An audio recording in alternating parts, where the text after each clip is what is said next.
I'm going to start letting people in. We all good? Yes. Confirming? All right, here we go.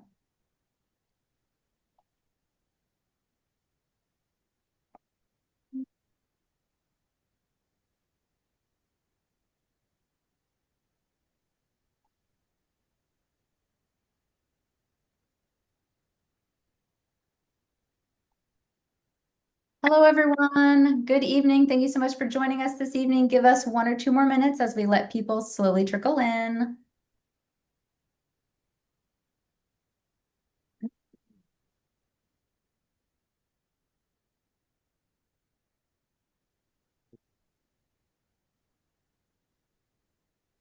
Testing. Okay.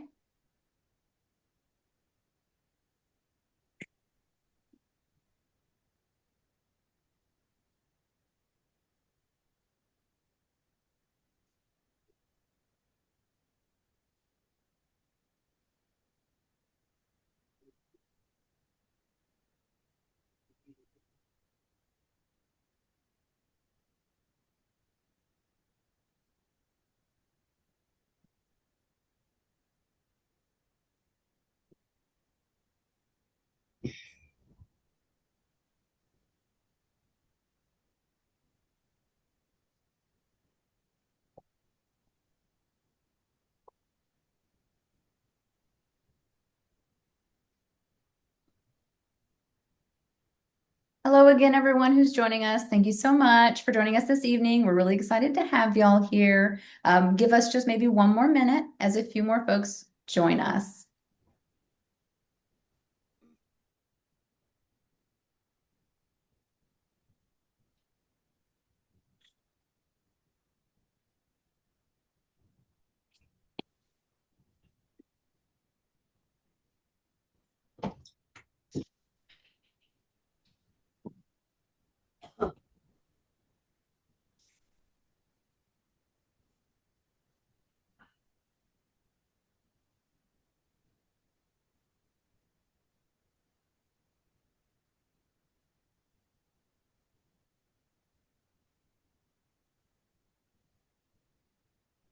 And I'm very curious if you want to drop in the chat where you are viewing this virtual event from.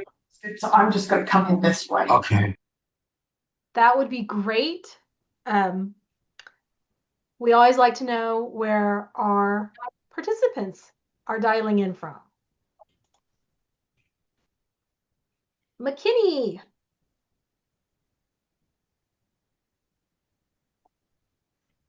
Oh, Plano, Shirts, Houston, Richmond, Austin. Oh, that's Leslie. Does that count? I just saw her today.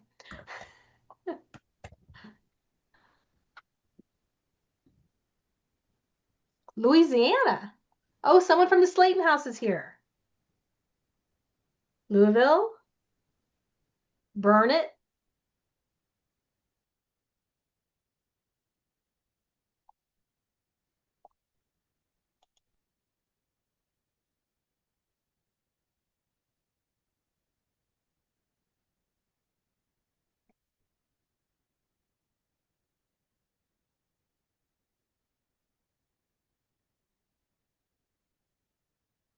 Boston.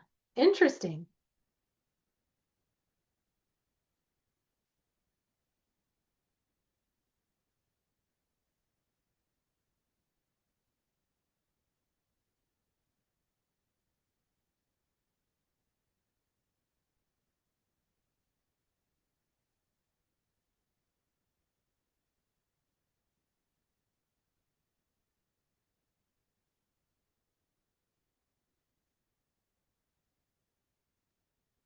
Okay, Anjali, I think we're ready to go.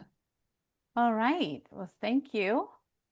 And welcome, everybody. Thank you so much for joining us this evening for tonight's virtual event titled A Storyboard, a Dream, a Graphic Novel, Comics in the Classroom, a New Educational Tool. I'm Anjali Zucchi with the Friends of the Texas Historical Commission. I want to thank our regular participants for tuning in again tonight. Some of you are loyal followers of the virtual events program that we have, and we really, really appreciate you for that. For those of you that are new to our virtual events, we would love for you to get to know us a little bit. The Friends of the THC is the nonprofit partner of the Texas Historical Commission, which is the state preservation office. We provide our mission is to build and provide philanthropic support for historic preservation efforts across the state, those that don't have enough state funding available for them. And you can, of course, get involved by visiting our What We Do page on our website at thcfriends.org. And several of you that sign on for these events support us with a gift, which we are truly grateful for. We are able to do a lot of the work that we do because of the support that we have from you all. So please continue to support us as you can, and know that we are forever grateful for that. I do want to acknowledge my THC colleagues. If you have any commissioners or Friends board members joining us today, thank you for taking the time. We are really happy to see you all.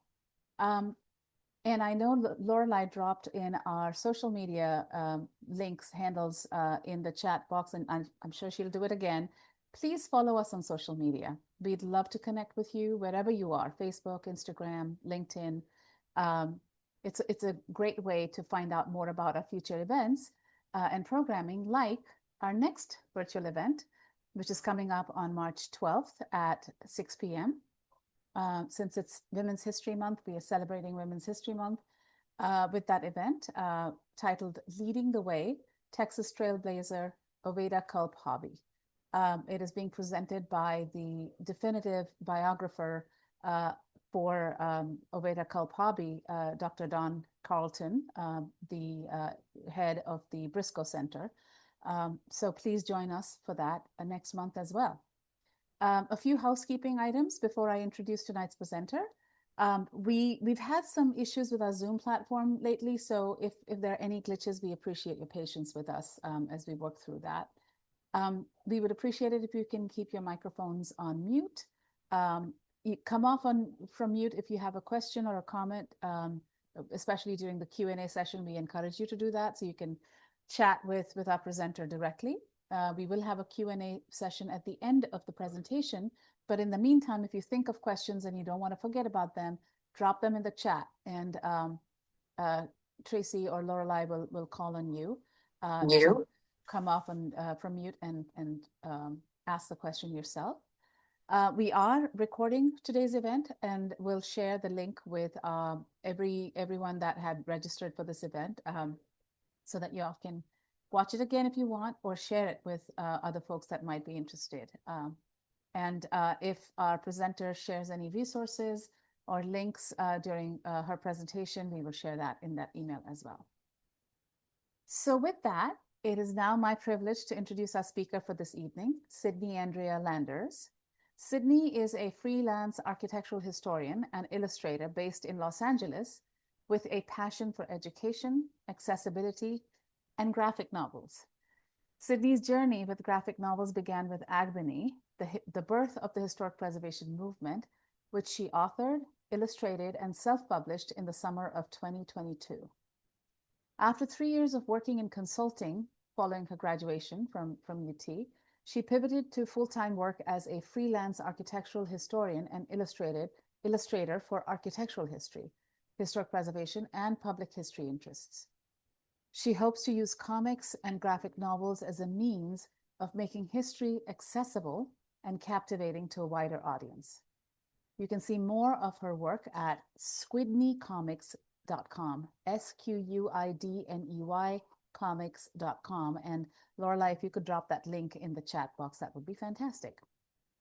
A native Texan and a proud Longhorn, Sydney started her preservation career at UT Austin, where she earned a BA in art history with a minor in architectural history and a certificate in museum studies. She followed that with an MS in historic preservation.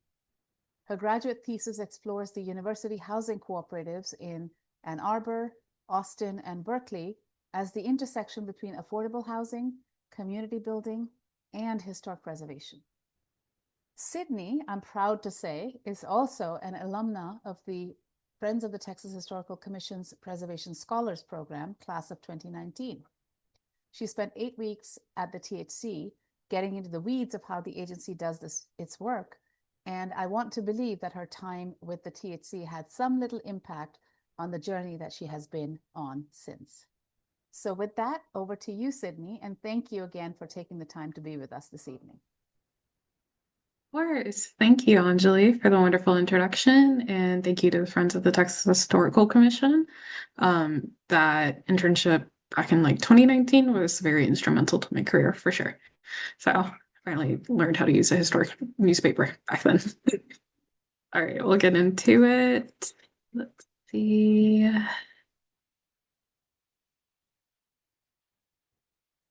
All right. Well, hello.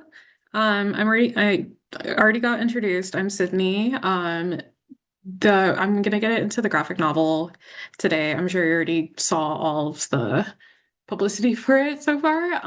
But I did this in collaboration with the City of San Antonio Office of Historic Preservation, for the African American Heritage Preservation Initiative.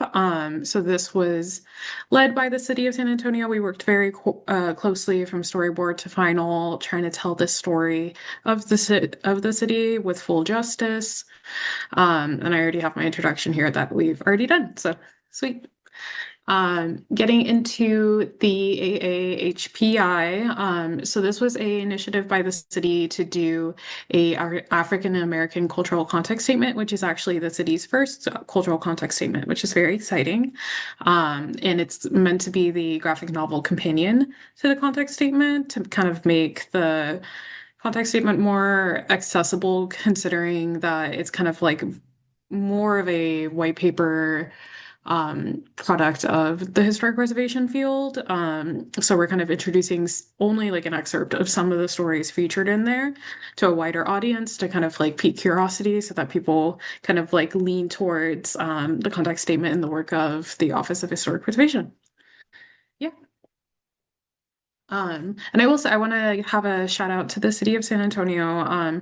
Worked with Dr. Charles Gentry, Rachel Teleta, Amy Fulkerson, and a lot of wonderful staff members there that were really helpful throughout this whole process. It was definitely a learning process for us, having kind of like worked on such a creative endeavor with a lot of voices and opinions to kind of incorporate all that together into one cohesive project. And they were a pleasure to work with. All right. So for the main topics that I'm going to get into today are like the creative process of the graphic novel, our efforts for community engagement and feedback, graphic novels as a tool for education, kind of like a new like a new form of education just because of the kind of evolving digital age that we're in right now, and then history in action. So little preview video, which is kind of like a fun progress view of the creative process, start to finish. So I'm going to get into kind of like the production phases of everything. So phases 1 through 5. So what you see right now is a lot more of the final piece. It definitely goes straight up from scratch from like nothing to everything. Luckily, the City of San Antonio already has been working on the cultural context statement, and as well as a historic resource survey and a national registered landmark for for the Bellinger estate. So that was already in play. There was a lot of research materials already in there, but I did do my own kind of like sweep through for more materials.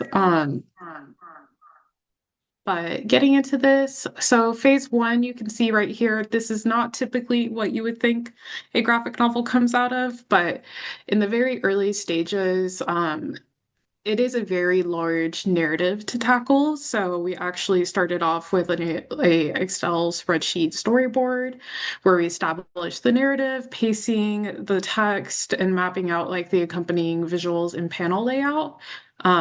Just because like even though you can have an outline, it definitely helps to kind of like see this all in one place. So it may look a lot very convoluted and doesn't seem like it could turn into a graphic novel, but it is like the very early stages.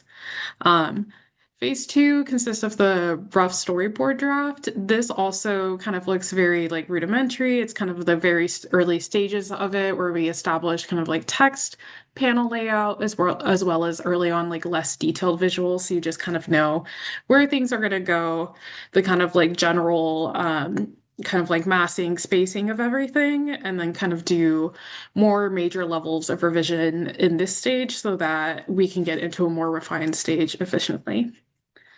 So phase three consists of all the revisions that we made in the spreadsheet in the rough storyboard draft. So it can be very interesting in the early stages where it's like a couple of months and it doesn't seem like there's really much of like an end product, anything that's been really fully visualized, but it really is like setting the groundwork for that final product. And in this, we have like the phase three, we have a more detailed sketch layer of the visuals, kind of like the first essential look of the graphic novel taking shape. So I remember when we had gone to this level, I think the project had taken course over about like 6 months or so. And it was very rewarding finally to get to phase three and be like, okay, this is like something that I can actually visualize as a book in the future. Phase four and five are obviously the most rewarding and fun ones. We have the formal line work, the full color draft. And I will say the full color draft is a very interesting stage because you can use a lot of I feel like color carries a narrative in the sense of, for example, in the first few pages, we set the tone in like a sepia tone, like black and white grayscale, to kind of show that it's like earlier historic context to the main story that we're going to tell. And then it bleeds into some color when you kind of realize that we're getting into the main story. So that was a very interesting way to approach the narrative. So some of our community engagement activities included a workshop at St. Mary's University. This was conducted in April of last year. I did this with Dr. Charles Gentry from the San Antonio OHP. And we did this for Dr. Lindsay Passenger-Week's public history course. So I think it's honors public history students that were there. And it was a very interesting process of getting really valuable feedback from public history students who are using graphic novels. And are like kind of like an ideal audience for this in the newer generations of historians. And it was really helpful to kind of have them look over the graphic novel, get that like early stages of like historical background and getting their like valuable feedback so we can move forward with that. So Dr. Gentry, he introduced the project and the HPI and like a brief history of San Antonio to the class, kind of like fleshing out the African American history that's kind of less told in the main narrative of history and like education. And then I went on to share the early stages of the draft. So like phase two, where it doesn't really look like much, but they were able to give us a lot of really valuable feedback, where we were able to like correct pacing issues, edit visuals to be more clear. We added a glossary, and then introduced more contextual history blurbs throughout the story that I'll show later. And in this process, the graphic novel actually went from 26 pages to 45 pages, which is kind of a large jump. But it really helped us like do the story justice and carry the pace. So it wasn't like people were being inundated with information. And we were able to kind of like give each topic its space to be told properly without being kind of like rushing or like information loading people. Just because with graphic novels, it's already a lot to take in with the accompanying visuals and the text. So pacing is like a very clear and real thing that we have to do. As well, transcending barriers. So the graphic novel compared to more like traditional forms of media is very useful because visuals really carry forward a lot of the message. So for example, language became a very interesting topic to work around. Just because some of the more like the beautiful core identity of San Antonio is kind of like the multicultural identity of it. And with this process, we had gotten feedback from students at St. Mary's University that, like, for example, one of the students, she had introduced the graphic novel Storyboard to her mother and a brother who were more Spanish-speaking board. And it was interesting for them just because some of the language wasn't really easily accessible, and they relied more so on visuals to carry the story forward. For example, like with her, I think her brother was learning how to read and much younger.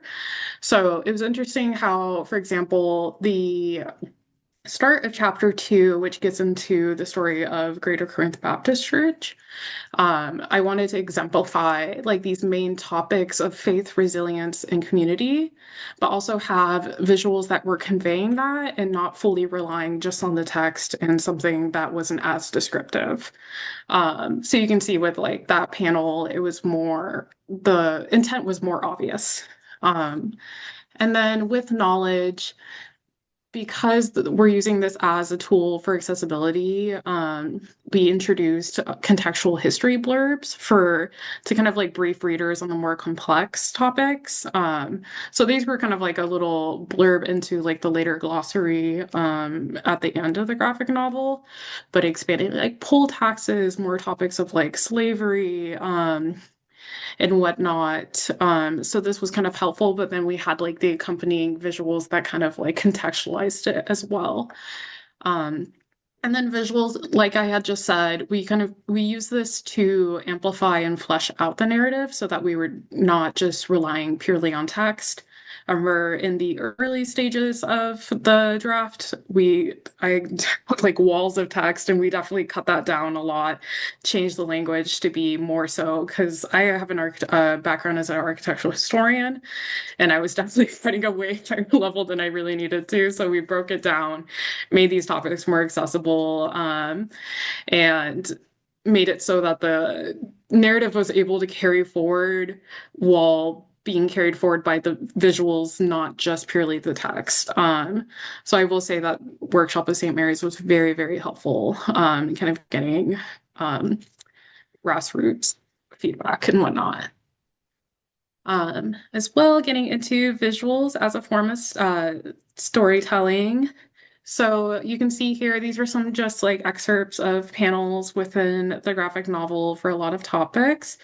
So visuals were really intentional, especially for ones where we didn't have like historic resources that were like identifying like direct historic photographs and newspapers and whatnot. So I remember with like the choir or like active veterans on the site, and especially for the illustration of the plantation exhibiting the plantation owner and the enslaved woman that he had a child with. That was one where we had to approach that with a lot of sensitivity, but also wanted to recognize that story and not erase it. And with that one, I was able to find the original plantation house to have with like historic photographs to be able to depict it properly.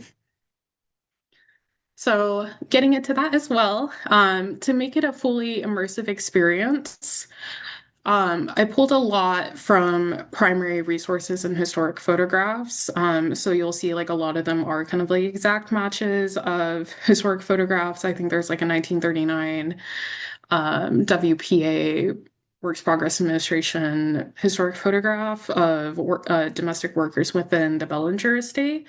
And that is just kind of like me drawing on that historic photograph. But for this, for example, this is a photograph of the White Front Saloon prior to it being after it being the White Front Saloon, but I was able to find it within like an old like history report.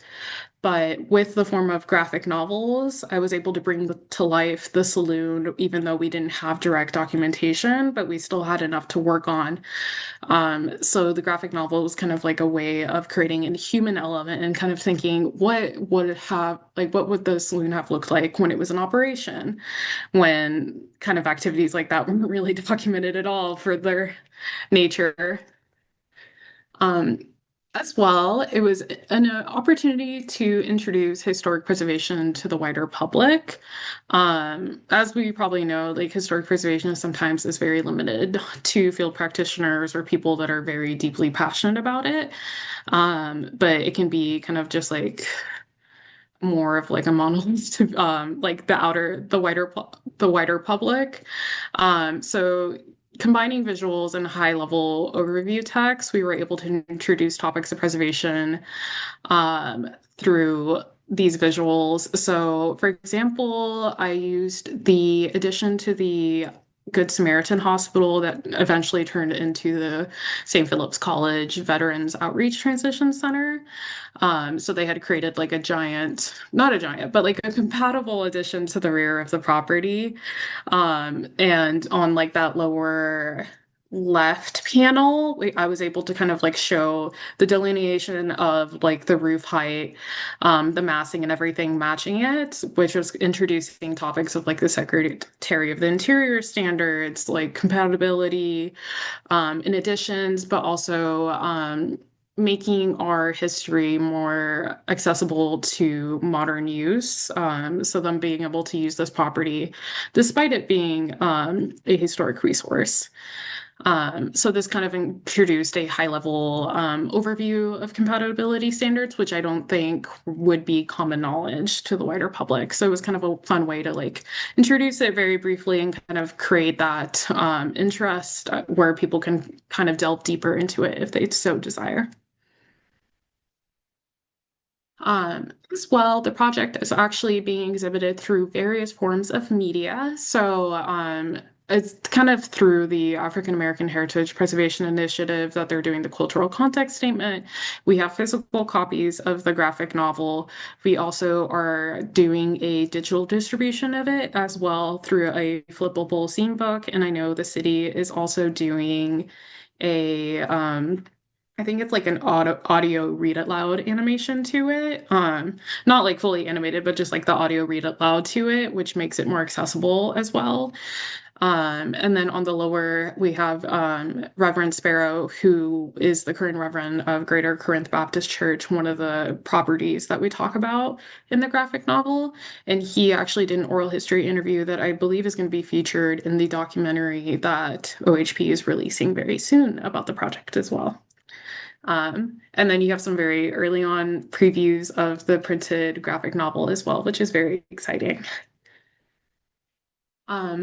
So we were a major kind of like one of the more like complicated phases of the graphic novel was addressing complex histories, getting into African American history, very rich and beautiful, but there is a lot of complexity to that as well. So while this is a medium that's meant for wide, all ages audiences, we wanted to approach the entire story and retain its integrity while also like approaching it with its sensitivity. So like, for example, the story included a lot of topics of slavery, illegal activity with like the gambling, the Prohibition era, and targeted attacks of racial violence. So we didn't want to shy away from that phase of the story just because a lot of like previous history and early stages of like preservation, I feel like kind of like alluded to it, but kind of avoided addressing it head on. But we did want to address those topics so that everyone from like an all ages perspective understands this, but is still sensitive and retains integrity as well. So one of the key narrative strategies that we had for the graphic novel was kind of splitting this history because it's the title, like a home, a church, a hospital, the development of East San Antonio. We wanted to approach the history of East San Antonio in phases. So like kind of like the early 20th century, mid-century, and then current use as well. So we split it into three main properties that were all kind of like cohesively tied.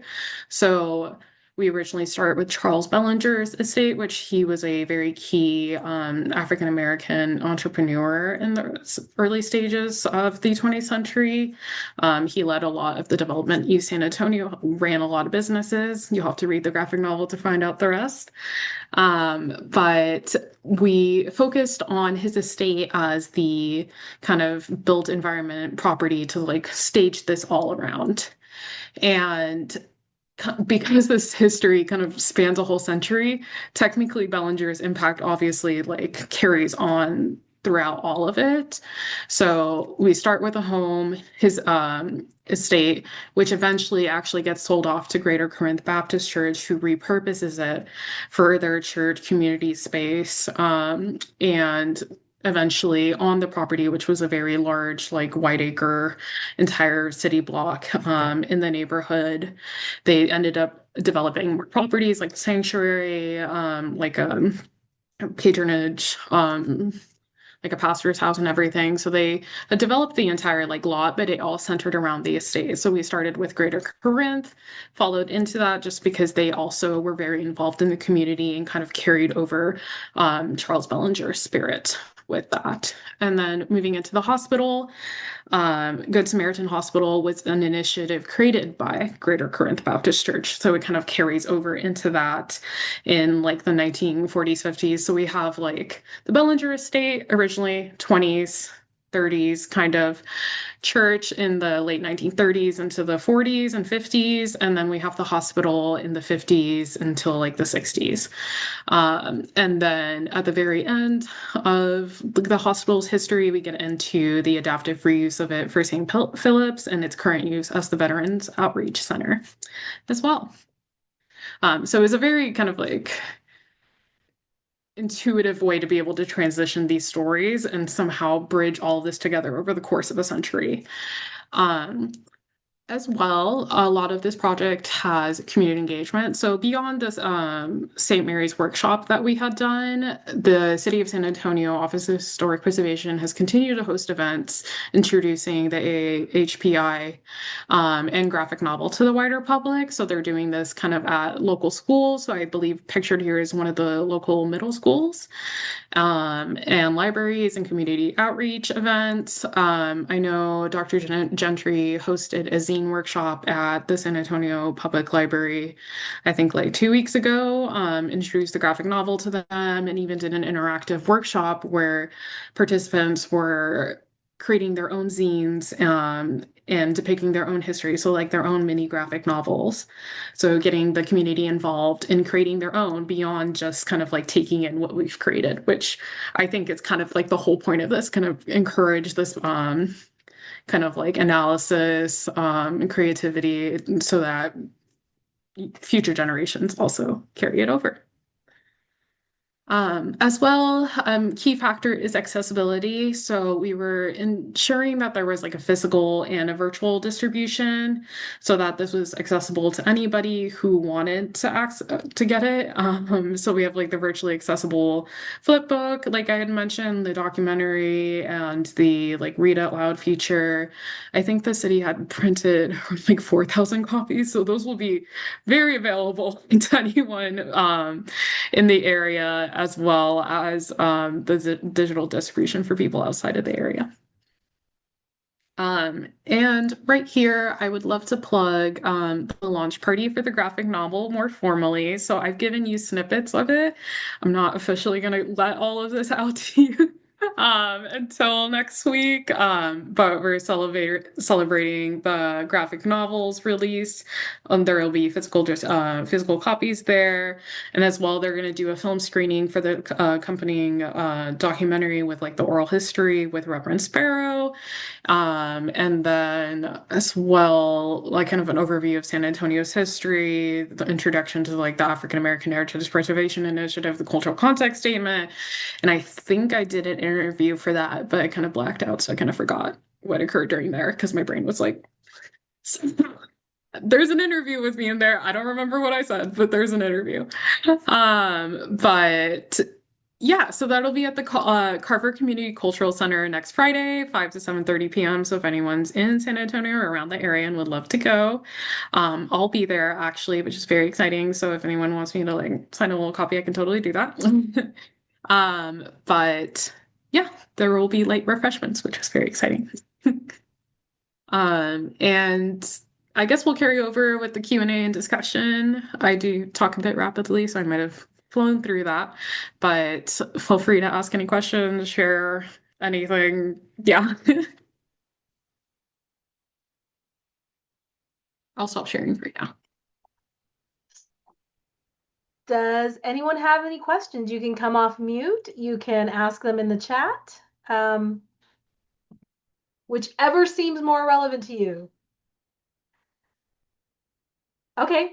LHC with Macri, it looks like, is asking what heritage-centric graphic design works inspired you?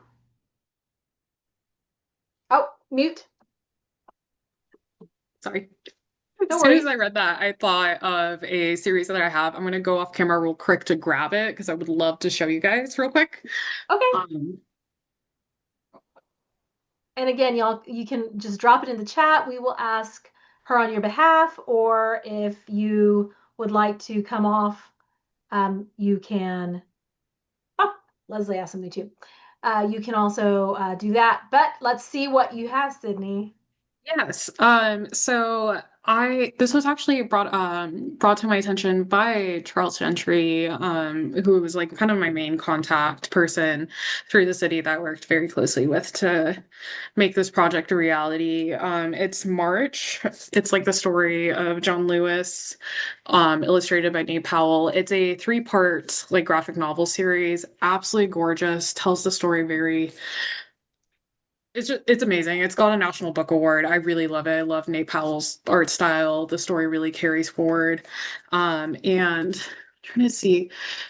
We actually incorporated one of the elements from this series because it's kind of like a first person interview with a like someone like telling this story to like a younger listener, and then kind of having those like narrative and that like discussion kind of pop up between like the storytelling.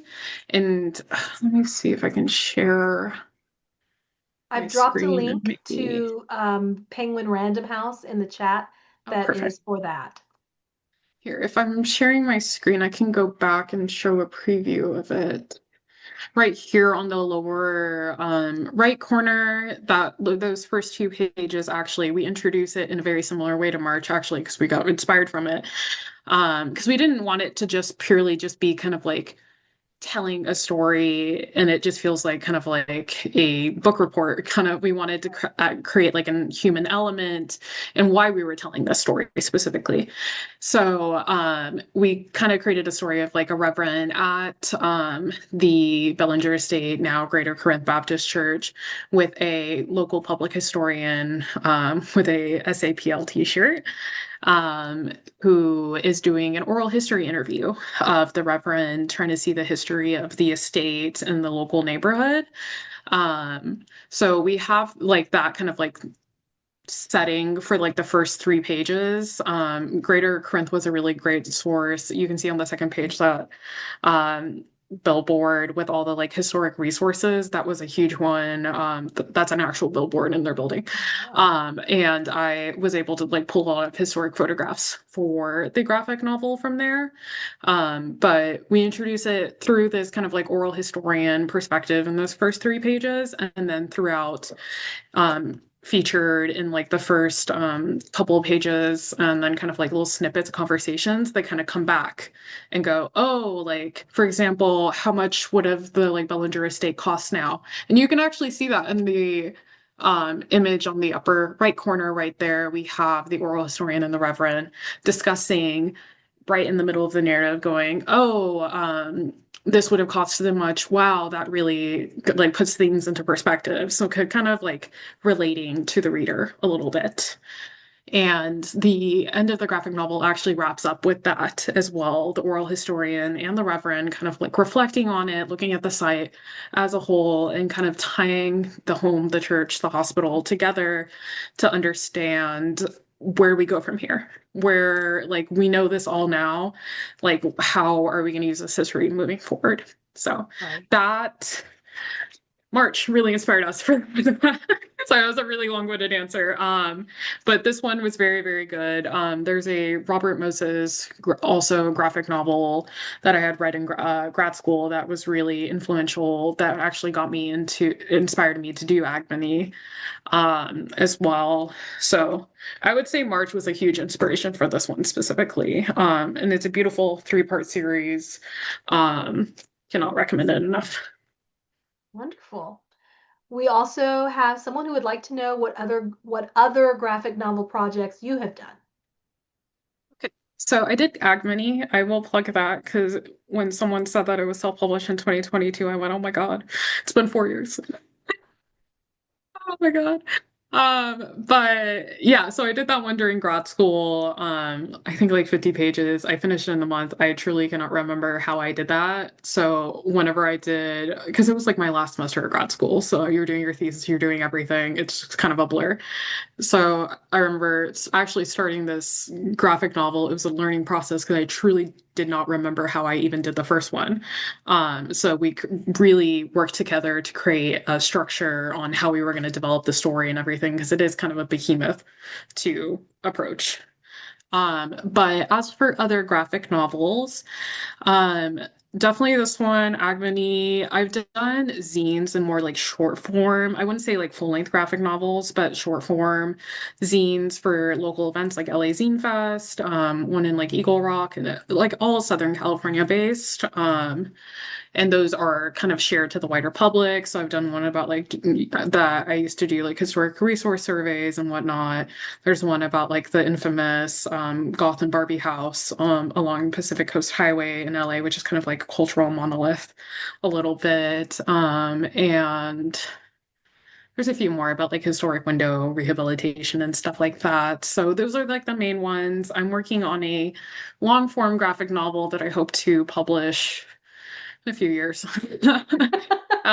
About Julia Morgan, who's the first female licensed architect in California. So that will come in the next few years. But they are a very intensive process. So haven't really rammed out like a lot, but it is what it is. Leslie said that is her favorite architect of all time. So I do. we have another question. What is a summary of you going from architectural history at UT to becoming a storyboard artist to historic preservation? And this is a fellow alum, 98 mathematics. Oh, hi. Yeah, so let's see. I'll try to do like try to have it all cohesive. My brain's everywhere. But I worked at a Starbucks across from the architectural history building, or the architecture building at UT. I met the historic preservation head of the department because he was my regular, tipped me in dollar coins every single time. Still have them. And he ended up being my thesis advisor. I didn't join the program because he had convinced me enough. Just because I loved architecture. I was already an art history major, and I knew I wanted to be a steward for history. So became an architectural historian, took the first job I could get in LA, became an architectural historian for a consulting firm.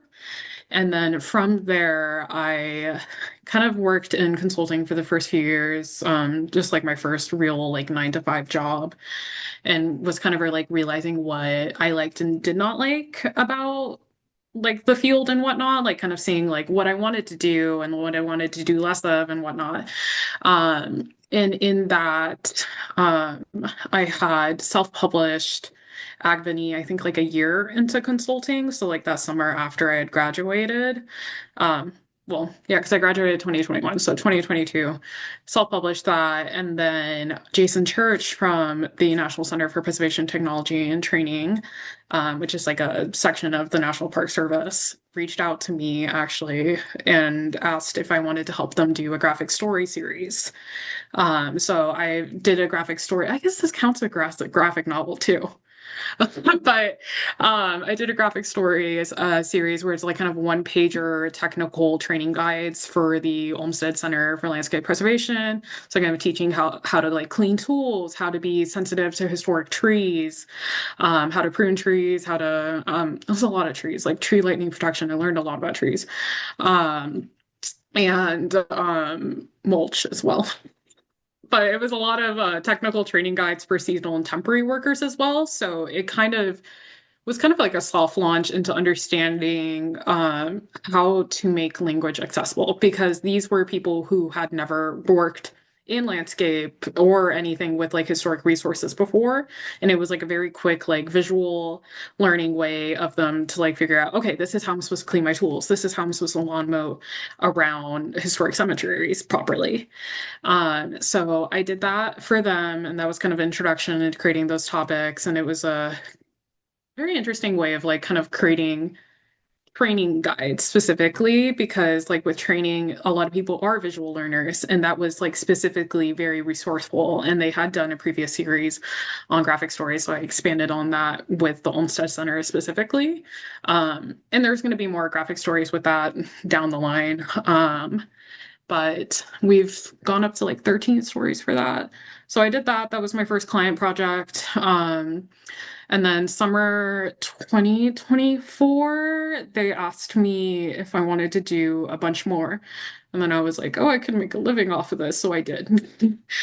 And I left my consulting job because I just wasn't really aligned with like the 9 to 5 structure. I really like being like the person who defines my own schedule, just because I have ADHD. I operate more differently, where my brain is able to kind of do blocks of work and then like take a break, blocks of work, and I do better when I know I'm going to be in a flow state.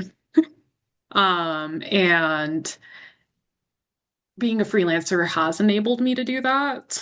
It's given me the flexibility to do that too, which has been really nice. So I started working with NCBTT, and then San Antonio had reached out a couple months into me being fully freelance. And then I was working on this graphic novel, honestly, for a lot of last year. It was like a huge effort for about like 6 months or so. But yeah, so that's how I transitioned.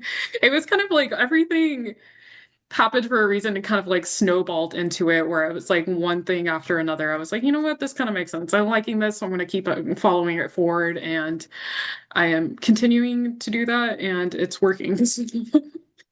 Yeah. Great. I like that. I like that analogy of the snowball. One thing, bigger, bigger, bigger, until you get to Yeah. where you want to be. Yeah, exactly. Yeah. Kara says, it was cool to see how you explain design compatibility with the hospital edition. Does the graphic novel explore other potentially jargony preservation concepts? So really, I think speaking to what you were saying about language that may not be easily accessible to people that don't have that background in historic preservation or architectural preservation. Yeah, definitely. This was, I think I'm screen sharing it right now, but this was definitely one of my favorite panels to illustrate, not the stairs, but the rest of it.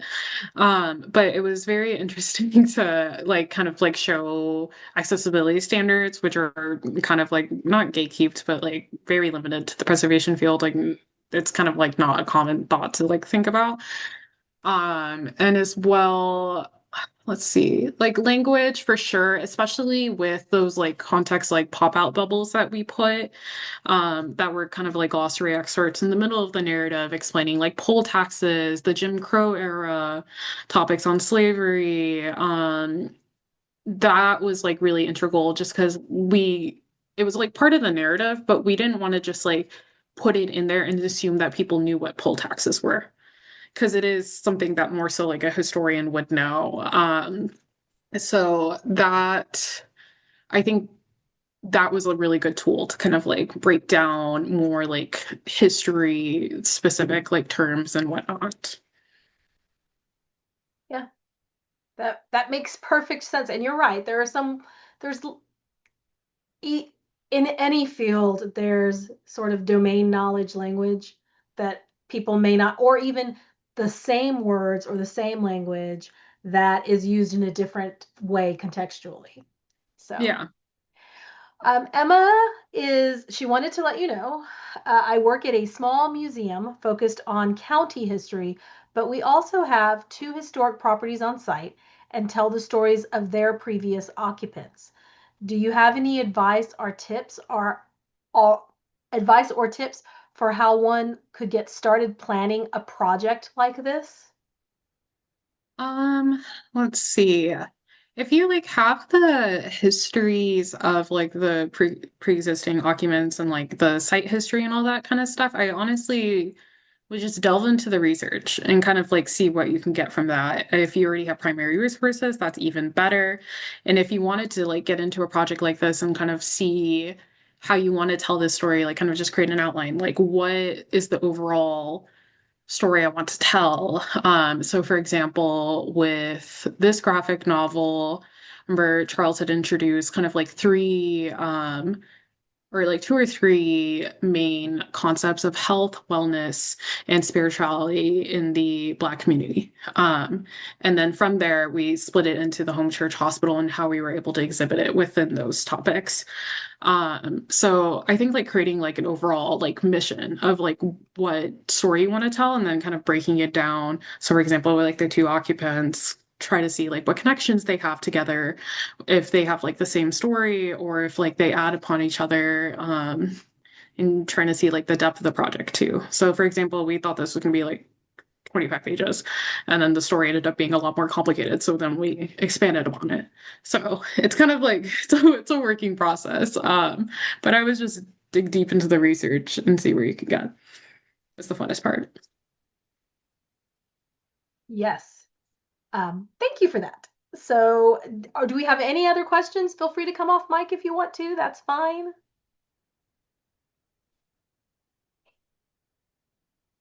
All right. Well, I don't think we have any other questions. For anyone who's joined I us have a question tonight. real quick. Oh, yes. Um, I was at UT like decades, eons ago, but I remember you had architects, you had I think they went to school for like 6 years or something. You had architectural engineers, basically 4 to 5 years, and then you have art history. I'm assuming that you drew all or most of these panels yourself. With storyboard, I'm in film and photography, and so most people don't want to actually draw. Mm. How did you mix that? Were you drawing as a kid? Is it something that you just took up? Is it by force of habit that you were doing this, or was it something that you had to learn to get out of your own way and just go ahead and start making panels like this? Yeah, thank you. That's a really good question from creative to creative. But yeah, so I was really involved with like art when I was a kid, like illustration. I did some photography, but mostly like illustration. I was really into it. And then when I decided to do my undergrad degree, I did art history just because it seemed like a more feasible way than doing a studio art degree, which is like manageable, but I wanted to like secure a specific job. So I ended up doing art history, intending to go into museums, but I was always just like kind of drawing on my own time, like the entire time. I did we were required to do a studio art class actually in the art history program, which is very fun. But I've always been an artist, and then I became a historian. And then from there, I went to historic preservation. And that made it fun too because with my like background as an architectural historian, I love architecture, I love buildings, and I was already illustrating a lot of buildings for my degree. Like I was doing more like formal like AutoCAD drawings of buildings and measure drawings and all that, but I also just liked illustrating them on my own.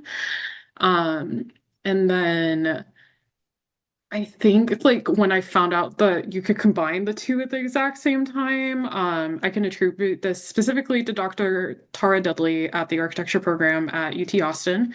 She was my American architecture course professor, and we were doing a capstone project. She introduced graphic novels as a potential project, and something clicked in my brain. I'd never done a graphic novel in my life, and I was going, I'm going to do this, and then I did it.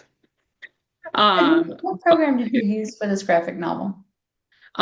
so I will say for the first one, I did Photoshop and then I had like a little plug-in USB tablet, and that was like a whole process because like the hand-eye connection was like really bad because I was like drawing it but looking at the laptop. But now I work off an iPad and I'm working on like Procreate, and then I go into InDesign and like format the entire graphic novel. But I work digitally primarily. I mean, I've done like physical formats, but I think for graphic novels, I like working digitally. Cool. Leslie, all this time when I'm saying Leslie, I'm talking about Leslie Wolfenden, in Yes. case you didn't realize. No, I know it's She, there. yes, so she said, so fun to see your career develop. I'll see you next week in San Antonio. Yay to Dr. Tara Dudley. We do like Dr. Dudley. She's been on before with virtual events. So, Yeah, she's um, absolutely lovely. yes, As well as she's, Leslie. yeah, She was technically my she not tech, she was my she was your supervisor supervisor. when I was at the historical commission, and she was always been a really great supporter of my career. So I remember when I published the first phase with Acme, she sent me a whole red lines of all my typos, and I was like, "Thank you so much for fixing this." So she's been a great resource throughout all this time. She So is. She's laughing. Well, yeah. I think, does anyone else have any other questions? We're getting a lot of thank yous, so creative, interesting, wonderful topics. I will just finish up by saying thank you so much for having been here. Sydney is also going to be one of our presenters at April's Real Places conference, if anyone is attending that. If not, you can go to realplaces.us for more information. And please follow her on her website, which was dropped farther up in this chat, and we will be sending everyone who registered an email with that information in it as well. So again, we have thank you for sharing your work. Thank you. Oh, Sid, that's Sid. Sid is a fellow presentation scholar from this past summer's cohort. Hi, So one of my Sid. best friends. Yeah. Um, and Jennifer wanted to say thank you. This is so interesting and amazing work. So with that, good night. If you haven't already, think about joining us for next month's virtual event on Olvida Cult Hobby. So thank you so much. Good night, everyone. It's been a pleasure. Thank you. Thank Bye. you, Sydney. Thank you, everyone, for joining. And if you want to Thank sign you. up for next month's webinar, you can scan the QR code on the screen right now. We'll see y'all next month. Bye.